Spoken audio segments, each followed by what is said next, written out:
Good afternoon, everyone. We'll be able to continue our budget hearing presentation schedule for today. I'm joined by Councilmember Palmisano and Councilmember Bender. I'm sure others will be attending throughout the time, so don't be distracted by that. I think we'll begin first with the Internal Audit Department's budget presentation. So, Mr. Tetzel, welcome whenever you're ready. Thank you, Chair Quincy. My name is Will Tetzel. I'm the Director of Internal Audit here at the City of Minneapolis, and I would like to walk you through my budget presentation today. Our org chart is somewhat similar to last year. You'll see that we've added a manager position there, so there's one slight difference. That was an internal fill, so we've been working on backfilling that throughout the year. From a funding perspective, we are satisfied and happy with the mayor's 2018 recommended funding, so we don't have any changes there. Core programs have stayed the same. We do audits, consultations, and projects, and most of those projects are investigations, so we provide those services. And we've linked mostly to the city goals of a city that works.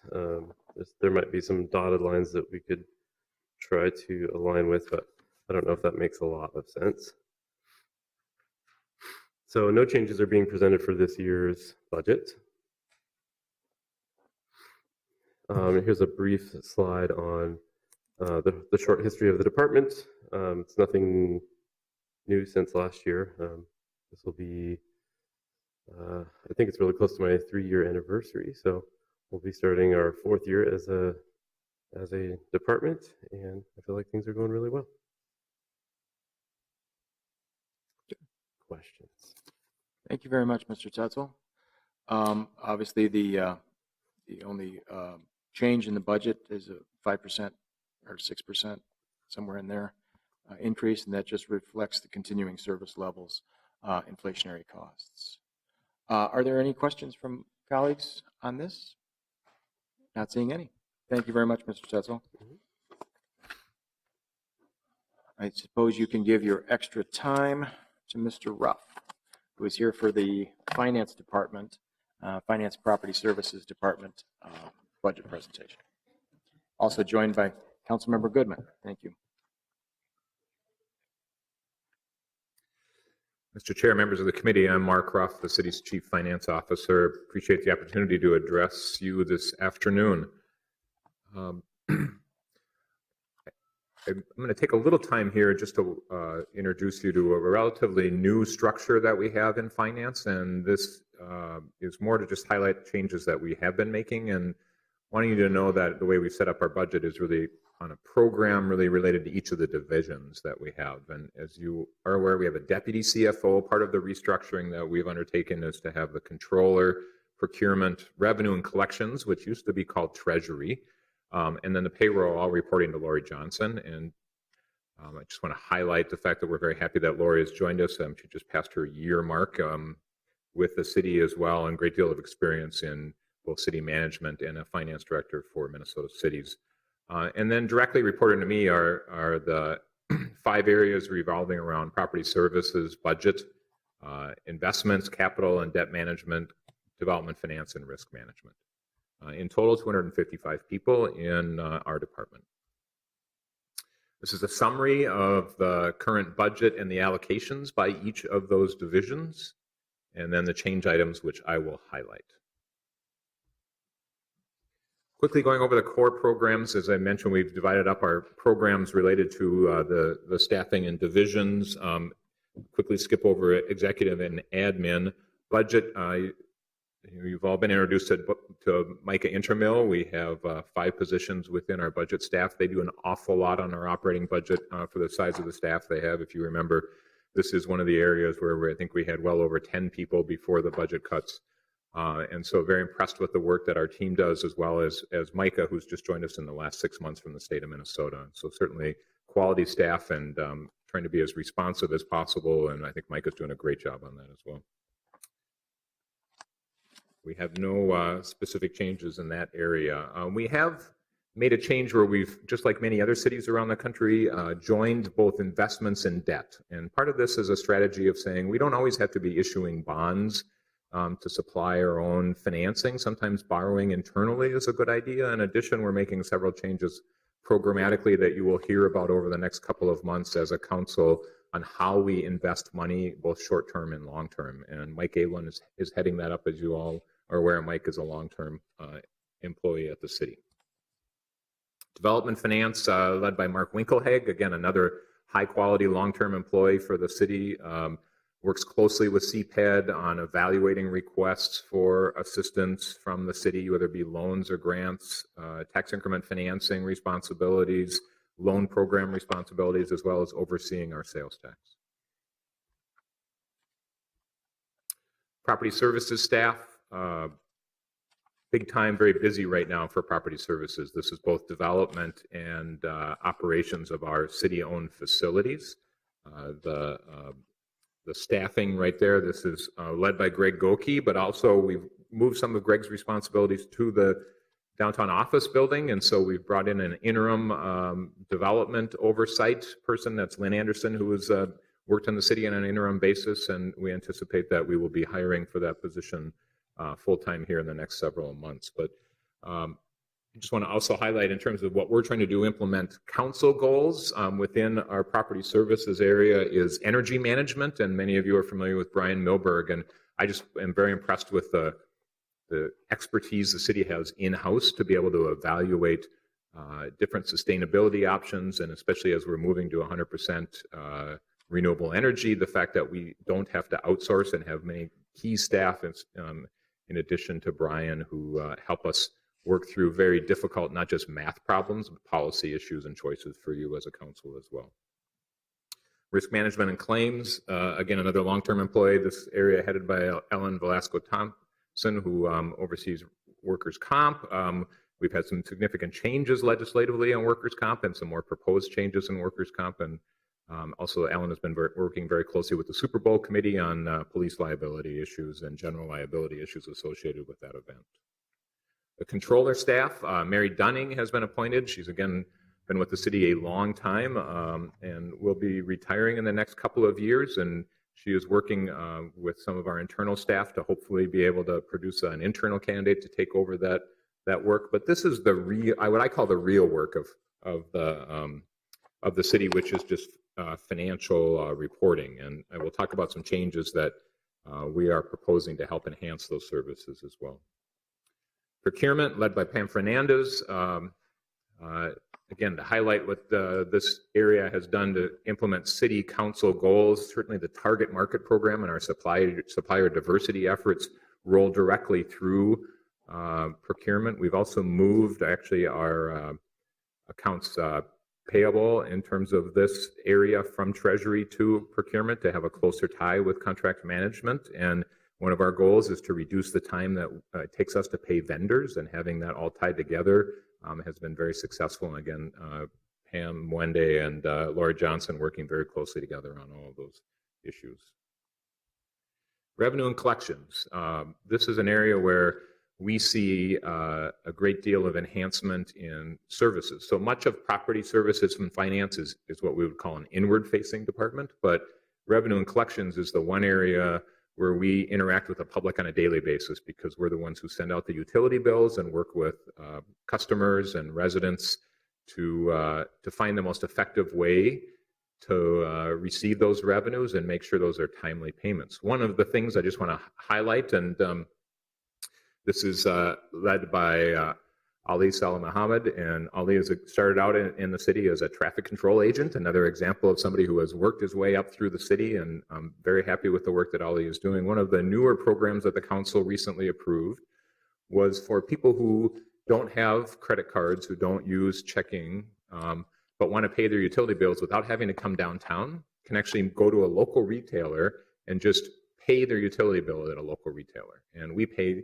a little bit of that fee, but I think that's just a great example of, for not very much money, of the city becoming much more customer friendly. And that whole spirit resides within that group as a whole. Payroll, probably again, one of the most important functions of the finance department, make sure people actually get paid on a timely basis. And We work hard on working with labor relations and HR on making sure that we're completely complying with all of the labor contracts, and this is a hard-working group of people. So on to the change items. One out of the mayor's recommended budget is a dollar amount of $50,000. It's revolving around banking alternatives. And one thing that we want to be clear about is, that this banking alternatives is not about a municipal bank, but really for elements of our population that have voiced concerns about racial and economic bias that may occur in some cases, and looking for alternatives. And one of the alternatives might be like such as a credit union in the older sense of the credit unions, where you had a group of people who in a workplace or some other kind of association bound together and created their own financial institution, be a little more self-sustaining. So this is an opportunity for receiving ideas and then ultimately funding a feasibility study for activities in that area. The second area, as I mentioned, about financial reporting being a significant function within the city. Honestly, one of the hardest areas to recruit right now is accountants. Heavy demand for accountants in the private sector. We obviously don't pay quite at that level.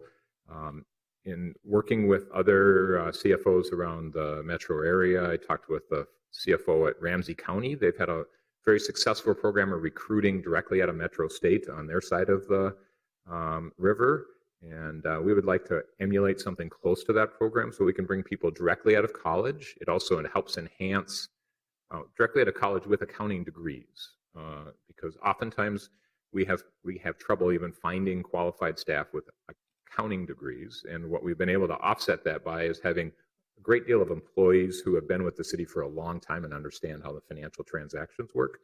A lot of those folks are going to be retiring over the next 5 and 10 years, and so when we talk about the talent pool and the fact that there's going to be more mobility in the job market, we need to have an emphasis on trying to hire people with technical skills so that we can train them more quickly. And we see this as an opportunity also to expand our diversity of our workforce by those places that we work with directly. And again, Lori Johnson's heading this up and working through this with the labor unions as well to make sure that they fully understand and agree with our strategy in terms of this recruitment process. We do have 2 FDs associated with this. We have funding for one, again, more on the bell curve kind of hiring idea, that we will have people retiring and we will hopefully be able to hire people to help backfill that and learn from those folks before they retire. Medical self-insurance, as you're aware, the council approved for 2018, the first time the city will be funding our own medical self-insurance staff. This is a new position that would oversee that implementation that was built into the rate model for 2018 already. It's not a general fund expenditure then. And we are, again, very excited for the fact that this will bring costs down for hopefully both employees and taxpayers by having that medical self-insurance. Mr. Ruff, I wondered if you could just touch on, I don't know if it was there in the presentation itself, what's the timing on that transition? So the timing is that as of January 1 of 2018, the city will have be self-insured. For employees, we are still using Medica as an administrator. And so from a interaction with how do I get my bills paid, it will largely be the same process as exists today, but it is a calendar year change that will occur. And when would the staffing person, would this be changed, redutied, or how are we going to be accomplishing this without a staff person? So we feel like there is sufficient internal expertise between the FPS and the HR department to be able to, and we also are utilizing a consultant. I believe Deloitte is the consultant who has been through this a number of times, as well as you remember when we approved this as a council, we had our friends from Hennepin County here to help us along as well. And so we would be able to draw on any number of those resources in the transition. And in fact, it may actually be better to decide a little later in the year what are some of the gaps that we see when we actually hire this person. So we don't feel a need to particularly hire that person day one, but really find out for specific to Minneapolis, what are the gaps? And if at the end of the day, it's only a half FTE as opposed to a full FTE, then we'll be very transparent about that as well. Good, thank you.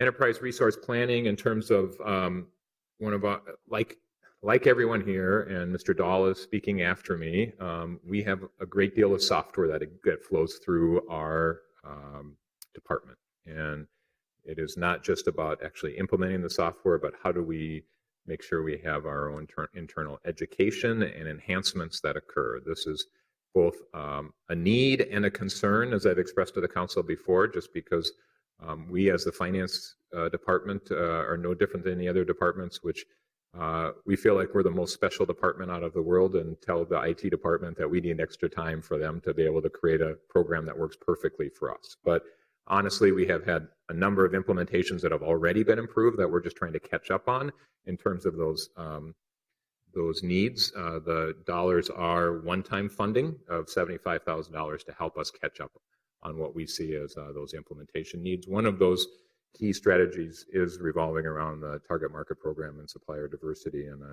a new component of our ERP, our enterprise resource software as well. As I mentioned earlier, we are changing the way we're going to be investing money.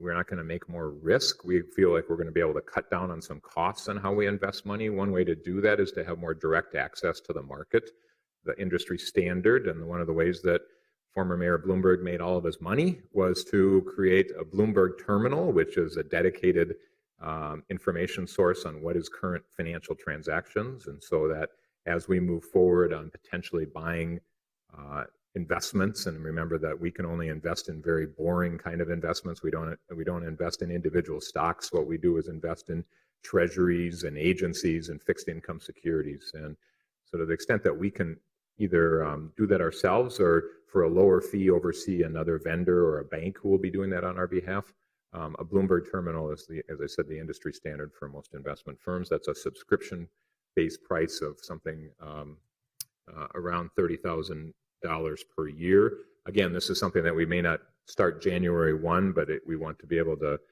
balance that with some of the changes in our investment strategies. Two CARS items, again, very basic property services issues. One is video management systems. So we have security cameras on our facilities. Some of them are wearing out. We need to replace them. And the other is just our card access. So those red or green strips that you see across the entrances to many facilities do wear out as well. And so we're looking at a replacement system for our cards and increasing the system's capacity. And again, $50,000 for each of those items. So with that, Mr. Chair, I don't have any other comments and be happy to answer any questions. Thank you very much, Mr. Ruff.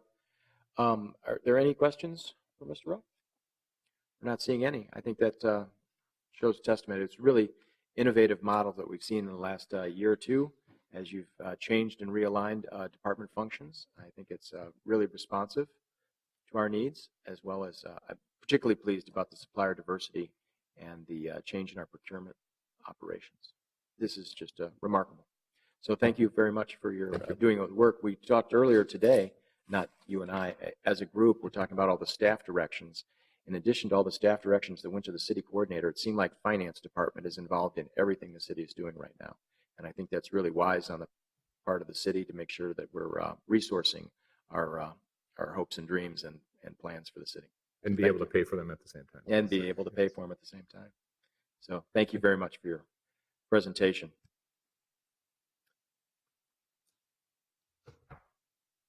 Mr. Dahl, I take as much time as you need for your transition, but being the IT guy, I bet it's pretty quick.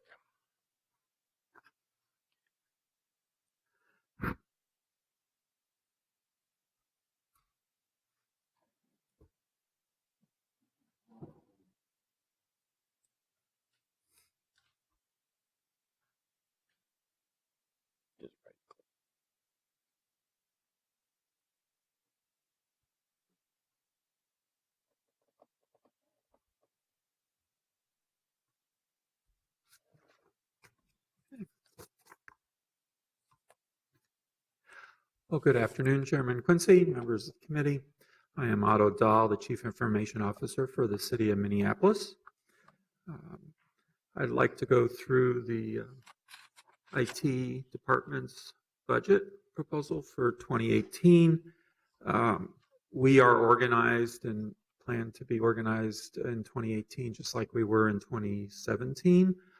There are 96 FTE appropriated to the 8 groups that run the city's IT infrastructure. Beyond the CARS request that is listed there, and I'll get into its details a little later, there are no other enhancements to the IT budget. But I feel there needs to be a little bit of an explanation for, as you see there, a decline in the budgeting level for the department from 2017 to what is proposed for 2018. First of all, back in 2017, during the city's CARS process, all IT projects, whether they were emanating from a department or those that were submitted by IT directly, were ultimately funded through IT's budget. That is not the case in 2018. The only CARS projects that are in the IT budget are the ones that were emanating from IT. So in essence, there was a reduction ultimately in our funding requirements because of that dynamic. But there's also another situation that occurs with IT.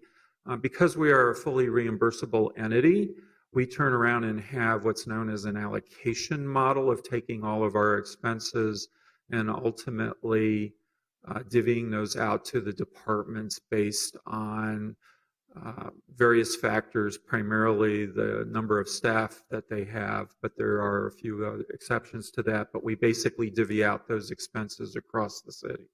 There are a couple of dynamics that drive, if you will, an escalation in IT costs, and we had a number of those hit us in 2018. For instance, maintenance is one of the areas that our suppliers at times raise their rates, that we have to absorb. If we replace existing information systems that the city may have written themselves back in the day, for instance, the police information management system is a good example of that. The enterprise land management system is another. Those systems, when they're refreshed, we go out on the street. If we go and purchase a product like we did for both of those areas, then ultimately we're going to have a maintenance charge in all succeeding years that IT ultimately absorbs. There's also just in day-to-day use of technology in the departments that a number of their staff will seek additional, if you will, software to do their work. A lot of times it's existing software, it's just another license, but the industry has a tendency to charge by the license, and so we see those increases as well. And then finally, another major impact to pressure on our expenses is the fact that we make use of managed service provider, happens to be OneNeck. When we need to have computers to run information system, whether it's a refresh of an existing one or a brand new one, we need to fire up computers to handle that.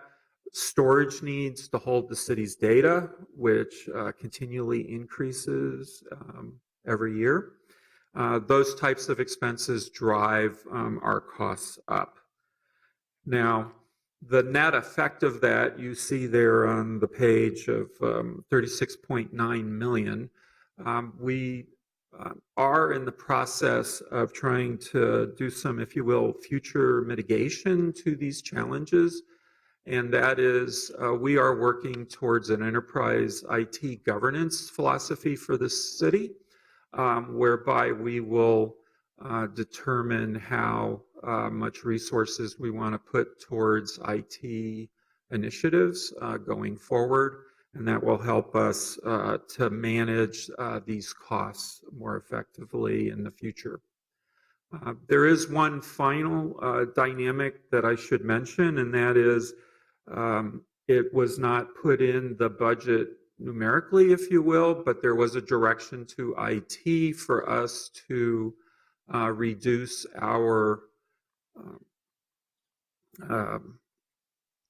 general fund use by $750,000. Now, because, as I mentioned before, IT is a fully reimbursable entity, not all departments pay totally with general funds. Some of them have grant money and other funding sources that they actually use to, if you will, pay the IT bill. And so what that boils down to, and finance gave us a 73.5% that of the dollars that we take in are actually general fund dollars. And so therefore, we are looking to reduce our expenses by just over $1 million, and then that will ultimately give us the $750,000 in general funds to meet the mayor's request. And so there are 4 areas that we're going to be reducing our expenses in. The first is in our disaster recovery services. IT has a disaster recovery plan for the city's information technology. Should we lose our data center, there's really 2 orientations we take. There are a set of what we consider to be critical information systems that our managed service provider needs to get up in no longer than 2 hours at a data center that is out of state.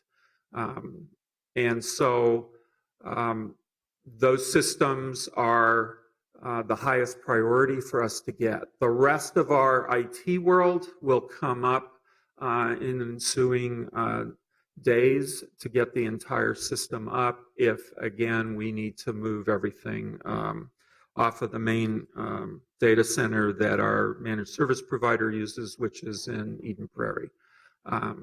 So with that sort of situation, we wanted to move another segment of the IT infrastructure to that 2-hour time frame.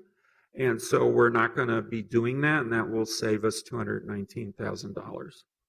The second area that we will cut back in is our infrastructure refresh account. We have a fair amount of money set aside every year to refresh technology. Technology, whether it's within your office or your office space, things like desktop computers, laptops, printers, those sorts of things, networking equipment, etc. And so we are looking to reduce approximately $113,000 in that account.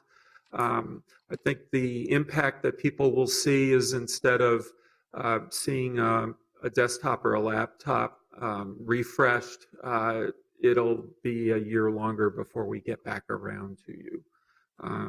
And so that is one of the areas where we can save money. A third area is in our contractual services arena. Obviously, we contract with a lot of things. There are a couple of major areas that we are going to cut out. One is we had money set aside for user training, not of IT stuff, but rather of department staff when new systems would come up. Most recently, money like that was used for the enterprise land management system when it came up. And so we're removing that capability. We also have some opportunities with some of our insurance that was placed on some of the MDC units. Those are mobile computers. You've probably seen them like in police cars and others that have the ability to withstand a lot of shocks and so forth. And so we're saving some money by not having an insurance policy. We still have the maintenance contracts on them for their standard life, et cetera. So there was a collection of these, and that totaled up to $304,000 that we could save. And then finally, in the fourth area was one of taking a different approach with our IT service desk. Today, we have people on site working around the clock, 7 days a week, 24 hours a day. And so what we're going to be doing is we're going to be moving to an on-call situation. Now, IT has technical staff that are on call all the time. And so we're going to move to an on-call situation for our service desk for third shift all week long, and then also for weekends. These are traditional times when we have far fewer calls that we deal with, and that will allow us to save approximately $344,000 in those 4 positions that we can eliminate by going to an on-call situation. And so that gets us just over the $1 million mark that we need in order to satisfy the request of reducing the general fund commitment to the IT department by $750,000.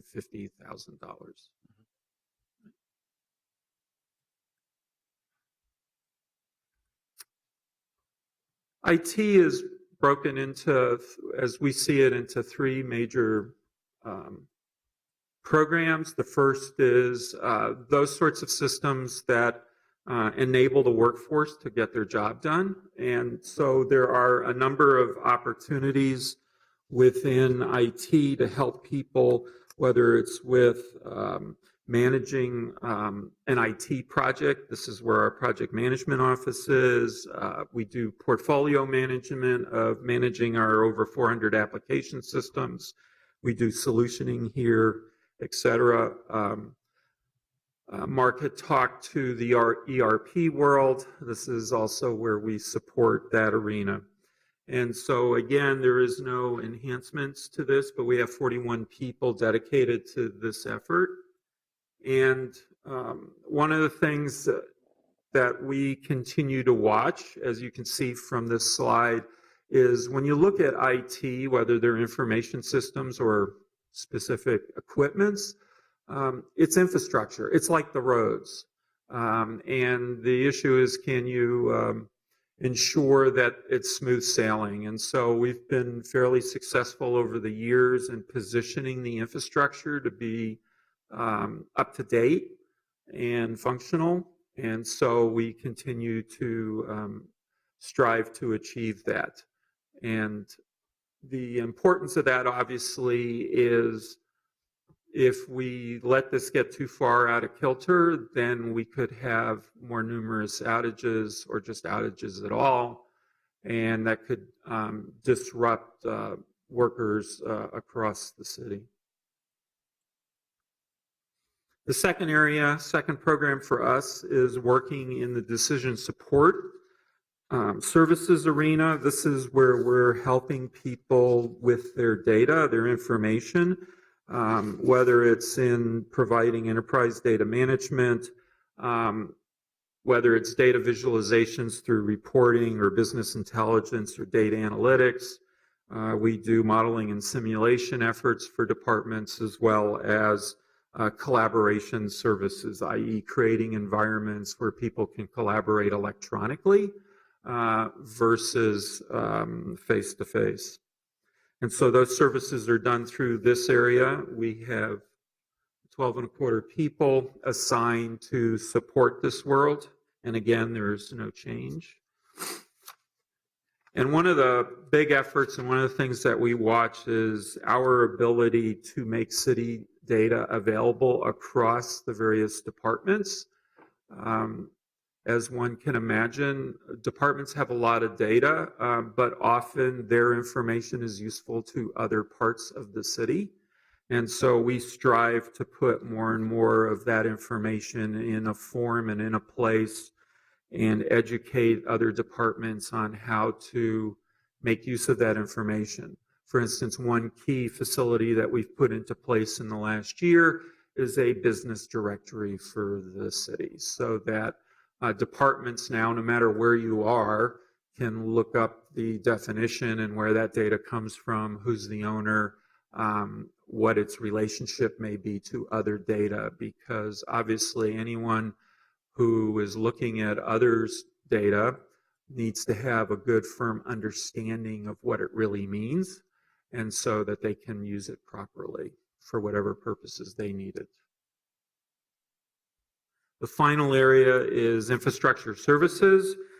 These are the folks that manage our managed services provider.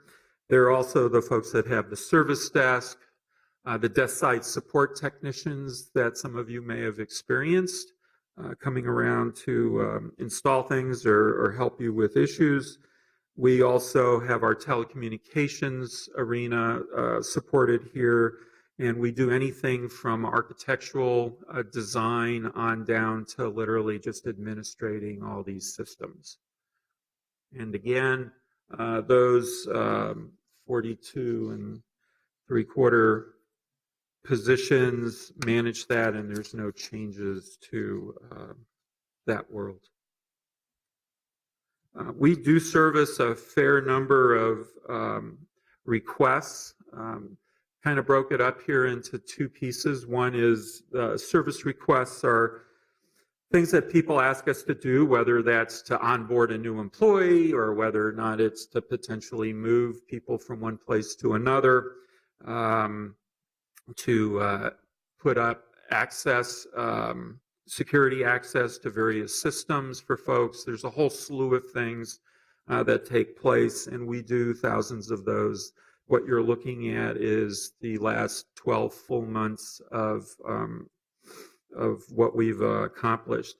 Incidents range widely from what we call low incidents, which have no ultimate consequence to the user. They can still accomplish their work, but there's something that needs to be addressed for them, and that's the bulk of the incidences that we end up seeing.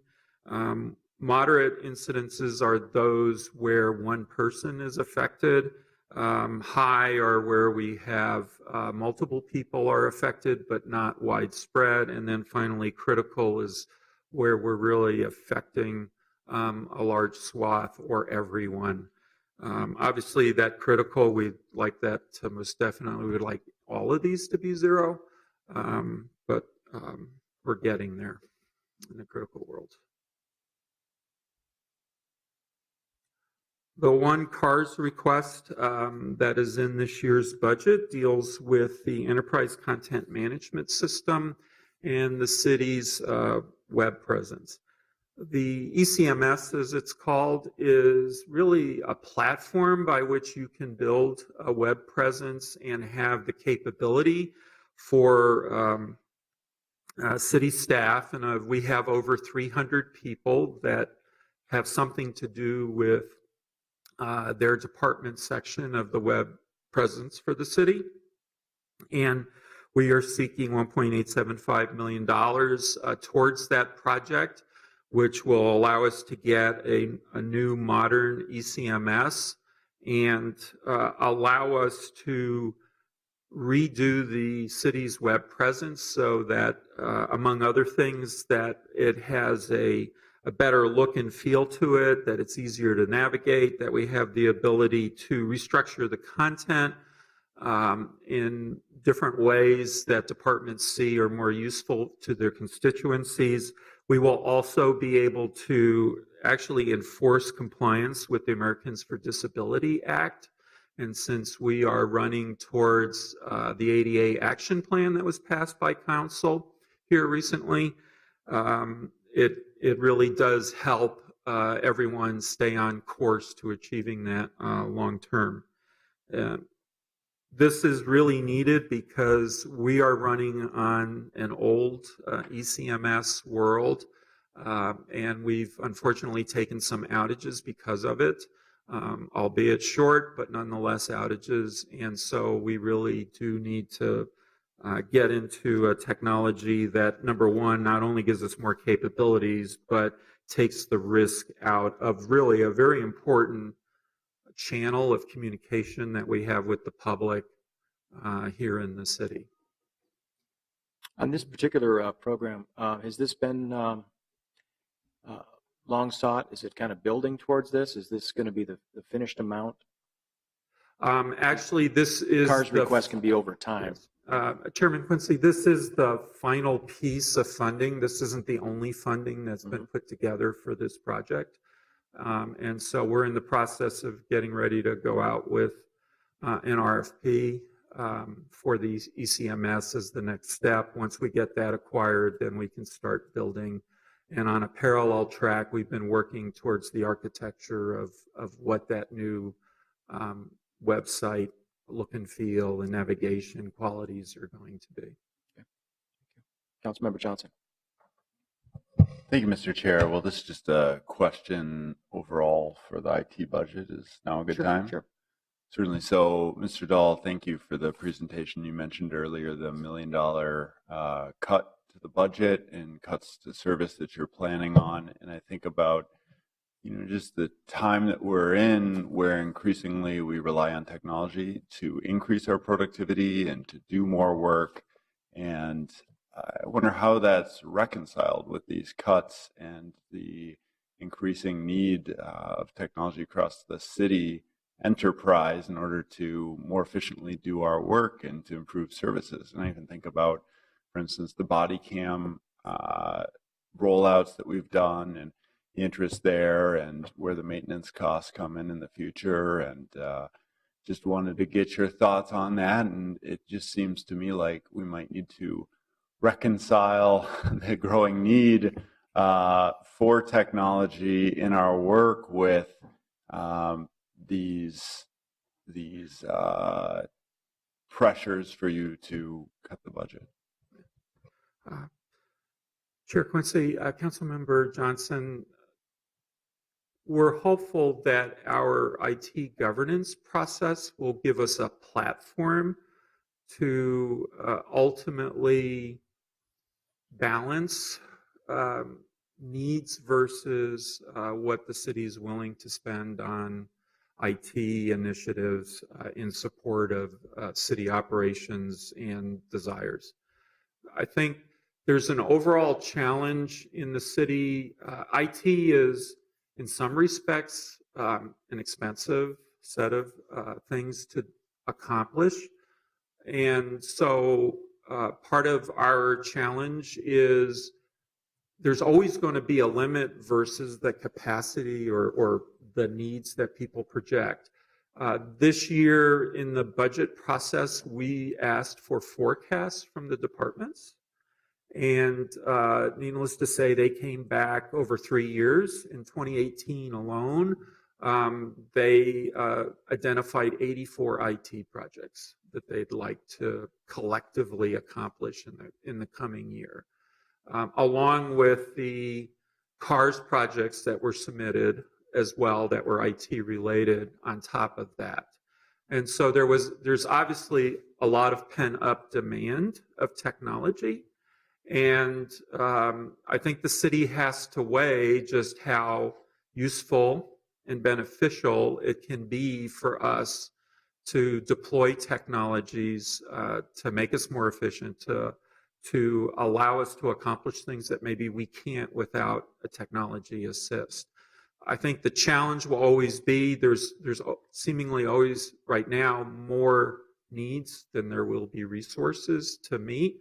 And somehow we've got to come to grips with just exactly not only how much, but what we may do first versus consider later. Every department feels their stuff, and the way we operate today, every department has a number one. That means I immediately have 22 number ones to deal with. I may not be able to support all 22 of those immediately or even at the same time. And so I think that's very instructive in the sense that we really need to look at it from an enterprise viewpoint and not so much from, if you will, each department in of itself. And so we're in a situation where we're just going to have to come to grips how much we're willing to spend. People feel right now that we can't withstand the sort of increases that go on, notwithstanding some of the real value that we do get from the initiatives that we have deployed to date.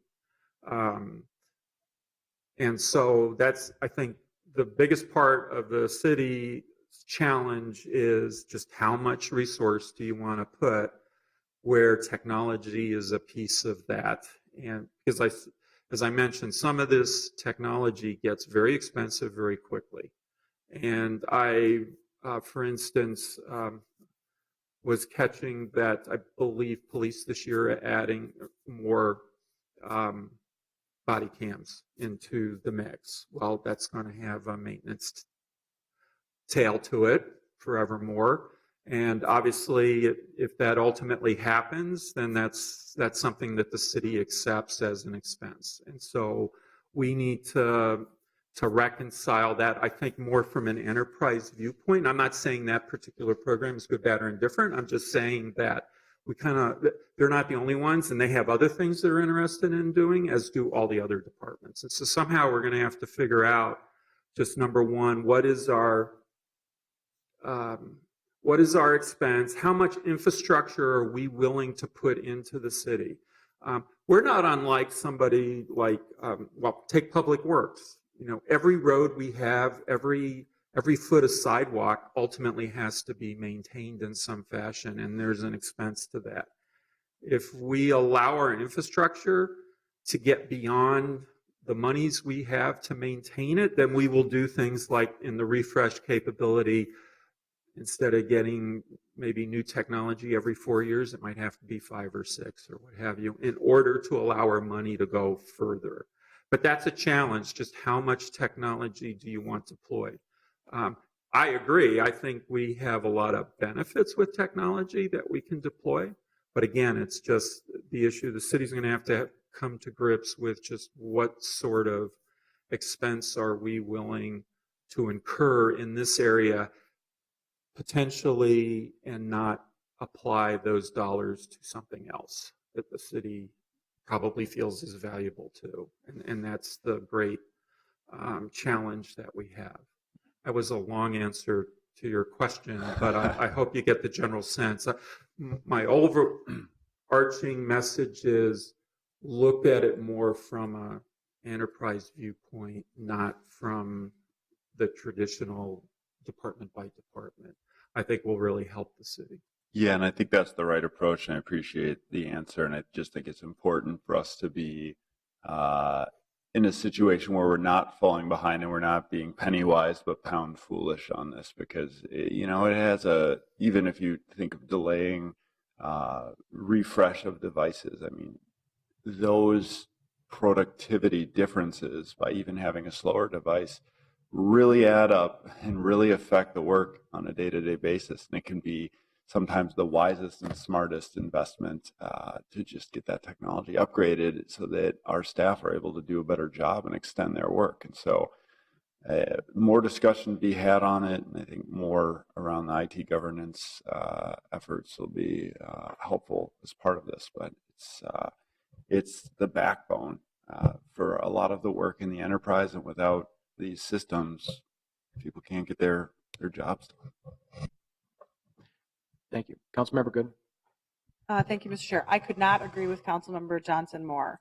I am like the old school person that is afraid of computers, but I recognize that it is the way everyone communicates. I would say 90% of my time, not in meetings, is using electronic communications and technology to communicate with constituents and to take in constituent concerns and address them. And I think there has been questionable items chosen for spending over time. IT is not one of them. In fact, I wish I was younger and more technologically savvy to be able to understand the situation. But what I do understand is that when something goes wrong with my computer, it becomes a crisis of not being able to communicate with constituents. And I know the good folks working in your department will come up and fix the problem. So I know how paralyzed I feel if I can't use technology to communicate with constituents. I sit around thinking, what am I going to do? I guess I'll call them back, or I could write a letter. But in the end, technology is about communication in the city, between departments, between constituents. and the public. And even though I wasn't on the cutting edge of it, I completely concur with Councilmember Johnson. Is the future of how we're going to communicate with the public, and investing in this area, I think actually is a basic service of the city, and we should prioritize it. So thank you for your good work. We're lucky to have a great IT director and a whole bunch of amazing young people that work for you that come up and help us, all, unfortunately, in my office a lot. Well, I agree with that as well, Mr. Dahl, because I think when we're talking about the IT governance model that you're talking about, the new structure, is really giving us that opportunity to look at it enterprise-wide and how we can, what choices we are able to make going forward.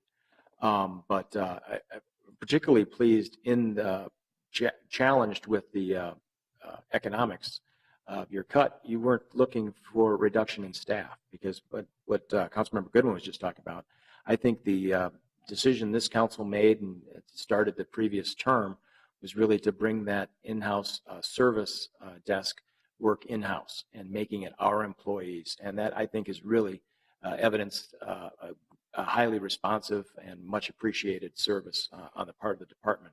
So well done. So we weren't able, so that to absorb this cut, we're really deferring some of our refresh capital needs down the road, but we haven't cut staff members, recognizing their importance to that. And we've just looked at doing some contractual obligations that was able to save us, what, $700,000 or something. That's really great. I wondered on this topic, though, just as we're funding IT department in general, I know a lot of pressures are coming from departments for wanting the newest, latest, greatest. You started talking about the tails that some of those decisions that your department has to absorb for decisions. So that's part of, I think, the IT governance model that we're looking at to make sure we're not making those choices. We're also absorbing the cost of legacy systems, where you don't have control of the cost you have to pay for the new maintenance, but they were designed on this cool 486 machine by 20 years ago by some guy who doesn't work here anymore. And now we have to replace that with a system that actually functions going forward. So that's a big challenge. I wondered if, Mr. Ruff, if you might, I know because we were talking about long-term funding and funding models, if you might look at the budget kind of question from that finance perspective rather than an IT service function. Sure, Mr. Chair, members of the committee. I think I very much value the partnership we have with IT, and I think we have to be careful about this term cut, because somebody just tuning in would think that a cut means that IT is going to be providing less services and have less resources than last year, and that is not the case. And part of this is a function of the fact that, for example, when we have productivity gains that occur because of a software enhancement, there's no mechanism internally right now to actually then reduce expenditures for a department that are associated with those productivity gains. So we are incurring the cost without necessarily always having I'll use this term even though it may not sound pleasant, consequence of that expenditure. And when you compare that to what we do for capital expenditures, you think about what we make people go through, people being departments, for requesting an enhancement to their space or a new building. We have a very long and thoughtful and multidisciplined review of that, and if there are operational savings, that gets put into something else and other property across the city. We haven't yet developed, and I don't think we're alone in this, I think we've talked to the state and other places, and they struggle with the same issue about creating that same feedback loop from IT improvements. And when we talk about IT governance, that's part of what all this is doing. We don't have bad intentions from the departments. We just, as I said in my speech, we all feel like we're the most important department in the entire city, and that's the tough job of IT. I would say that if we don't make some changes in our IT expenditures, we are talking about internal service fund charges that could be between 7 and 9% annual increases. So that directly drives property tax increases. And so if we don't have corresponding offsetting operational costs, cuts, or cost decreases associated with all of those enhancements, then we're going to see, then we're just increasing dramatically our property taxes and our other fees in order to support those. And so part of this is just getting the feedback loops aligned, I think, is what we're talking about when we talk about governance, because none of us disagree with the statement that technology is one of the most important expenditures we make in our budget. So I think from a finance perspective, we're going to make sure we're not throwing cold water on this. I think we're just trying to introduce a discipline of a process that everybody can agree is fair, equitable, and measurable. That's really the process that we're talking about.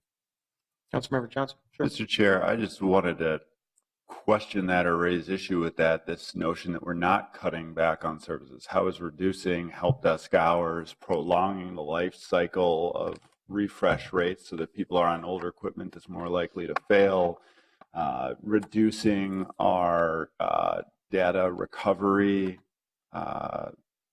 service levels? How is that not considered a cut or a reduction in service? Mr. Chair, Councilmember Johnson, fair question. I'm speaking more globally about the approach, okay? And I would say that I think we need to find in our budgeting process a way to make sure that for every enhancement that's done, it's not just absorbed by IT and their service levels. So this is not a 1 year, we're going to just take care of it. This is going to be a multi-year effort in the process of the city. So do we keep as very important the service levels that you're outlining and make those appropriate to what our funding is? Absolutely. So this was a choice that that was made consciously, and that was done in partnership with the IT department as the best way this year to absorb those costs. My plan, and I'm not the only one that have input on this, would be that that's not the way we handle some of those virtue reductions. But I do think that we have to be clear with you as a council about the fact that internal service fund budgets are not always the easiest things to figure out, and they are usually just added on top of department budgets. And so if there's not a competition for resources or a vetting of those resources and it's just added on top of budgets, then I don't think that's a fair way of evaluating a budget priority system. So do I feel like it's unfair that IT takes the burden of this in the short term? Potentially. Is it also just intentionally to you and to the departments that this is increasing at a rate of percentage rate of increase that's not sustainable? I think that's also a message that we're introducing here as well. And this is primarily driven, I would say, by this is not anything other than a finance department driven issue. In other words, I'm not hearing from certain elected officials that they're unhappy with the way that IT is performing by any means. Good. Okay. Thank you very much. Let's see. Mr. Dahl, did I cut you off, or you still got more presentations? I'm done. Good. Well, thank you. If that concludes it, I appreciate your work very much, especially through this changing environment that we're all dealing with, and appreciate your presentation today. So thank you, Mr. Dahl, and to the entire IT team. And I think that concludes our hearings for this afternoon. And so we'll revisit with the next schedule next week. And thank you very much for your participation and engagement on these topics. We're adjourned.